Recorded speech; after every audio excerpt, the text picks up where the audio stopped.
Hello and welcome to 600 Seconds with Sam.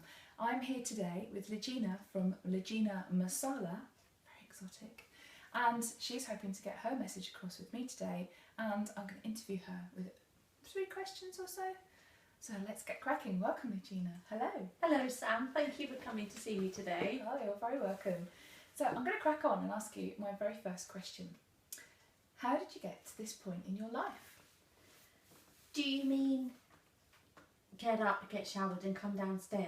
If you want to, or did you have an epiphany and say, I must be an entrepreneur? How did you get to this point in your life? Big picture.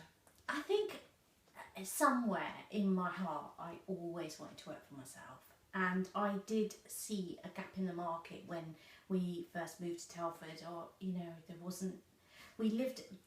Christian, I lived in Walsall. We had a son at the time. He was 5 when we moved over to Telford, and I saw that there wasn't any Indian restaurant that kind of replicated the home style food, whereas when we lived in Walsall, we could go to Birmingham and there was places in Wolverhampton, and there were more authentic Indian places to eat, and that's kind of when the seed, when I started cooking more so, because I couldn't get that home kind of style cooking, and a little bit further down the line kind of started feeding my friends because I was practicing and whatever, and I think they saw the potential more so than I did, really.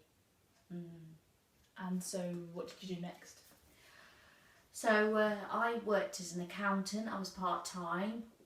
By the time I was being made redundant, I always worked part-time, and I was always around for our son Sam to take him to school and pick him up, etc. So I was really a full-time mum with a part-time job.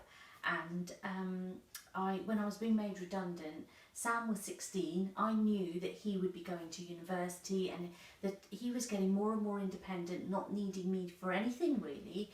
And I knew I could dedicate the time to set up my business. In a way, it's really good because he's now actually at uni, and I don't pine for him because he's an only child and he is my world. But because I've got the business, it's kind of my new baby really. I'm sure a lot of people can relate to that. Yeah. Excellent. Okay, so another question, a bit different on this one. If you could go back in time and you could speak to an earlier version of yourself, how old would you be and what would you say? So I'd be a young girl. I'm not sure, before, earlier than 10, younger than 10. And I would say to myself, don't put any barriers in your way, because I was raised with people will talk, people will say, you can't do this, you can't do that. And now looking back, there are no barriers. I can do whatever I want, whenever I want to do it. And that's what I should have done years ago. I should have set my own standards and my own goals and just gone for it, instead of always trying to please everybody else, because you never will please. You just won't please anybody. So just be true, honest to yourself, and that's who you are accountable to. Brilliant, love it. Excellent. Okay, so what's coming up next for Lajina and Lajina Masala? So we've got lots of branding bits and bobs to do. So packaging is my next kind of big area of concern that I need to focus on. So getting the packaging right, and I have more spice blends. So I always said that you'd only have one curry masala. So that stays, and the garam masala stays. The home kind of style cooking comes from those 2 mixes. But I have finishing spices, and I have crushes that I make for the chefs. There's tandoori masala. There's all sorts of different things that I create for chefs. So they need to come out now. So packaging for those, recipes, and just letting people know how to cook from scratch with all of the range. I teach, obviously, and that's my passion. I love teaching. I love working with corporate team building events and children in schools, all sorts of different people, because I'm a real people person. So teaching is going to be an important part of my business this year. So teaching and the spices, really. Oh, lovely. And they complement each other, because obviously you need the spices to cook the great food. It starts from the seeds. You can't buy mass-produced spices. They're just not the same. I personally would say they just lose their potency. To me, it's like using dust. So I have to use my own. I have to know that I've got the seeds from, fresh spices that I have treated in exactly the right way as they need to be treated. So it starts from there. And actually, what I love about the spicing, which I absolutely adore about the spicing, is the fact that it's my own time, because I'm such a sociable person and I really like going out and I love networking, I love teaching people, I love people. Sometimes I need my own space and my own time. The spicing is when it all fits in. Oh, lovely. It's just you and the spices. Just me and the spices doing what I do. And I can't, because it's so... it needs so much concentration. I can't do it with anybody around, because I'll forget a process, or I'll burn something, or I'll grind it down. It needs my full attention, and there's no room for error, because also the spices are expensive and I don't want to waste my ingredients. I do it very carefully, and I kind of, it's a really special time. Wow, lovely. It sounds very therapeutic, like you're in a very high art state when you're doing it. Well, I hadn't actually realised that I had a knack with spicing, and when I invent new spices and things, I'm just looking at doing an oil, a spicy oil. So we're going to have wok oils and dipping oils and all sorts of different things based around my spices.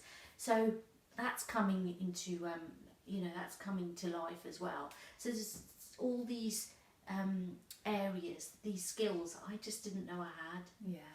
Yeah, I really didn't. Don't know where it's come from, really. Brilliant. So if there was someone out there who perhaps thought, I work in a corporate job, I quite fancy doing something like a cooking day or a cooking half day or whatever it is, what would that look like? Can you explain a little bit what that would be like? So the coolest part about the corporate events is your boss pays for it. What more can you ask for? So I create a package for you.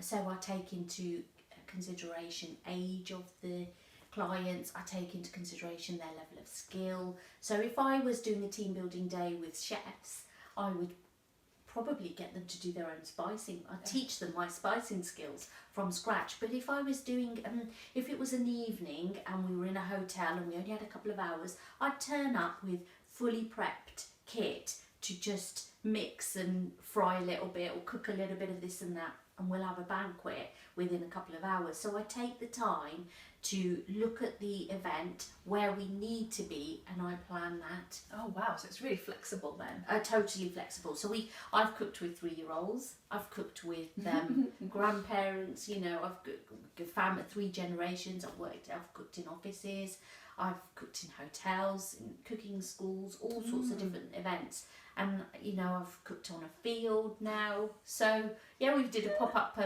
cooking school on a field last year. So anything's possible. We've got camping stoves, and it's fine. Brilliant. Oh, that's really exciting. So how would people get in touch with you? Right, so if you would like to get in touch with me, you can contact me through my website, which is www.lajinamasala.com, LAJINAMASALA.com. You can ring me, you can find me on my Facebook page, so Twitter, I've got an Instagram page, so there's lots of ways you can find me. You're not hidden on the internet then? No, I'm not hidden, I'm fully accessible, and I deal with I answer the phone. So if you wanted to ring me, it's 01952 30 30 31, and I actually answered the phone. Yay! That's brilliant. Well, thank you so much for coming along for our chat. I really, really enjoyed it. And this was Lajina Masala, and this was Get Your Message Across, 600 Seconds with Sam. If you like what you saw today, then don't forget to tune into the YouTube channel and see the other interviews that I've done. So thank you very much, Lajina. Thank you, Sam.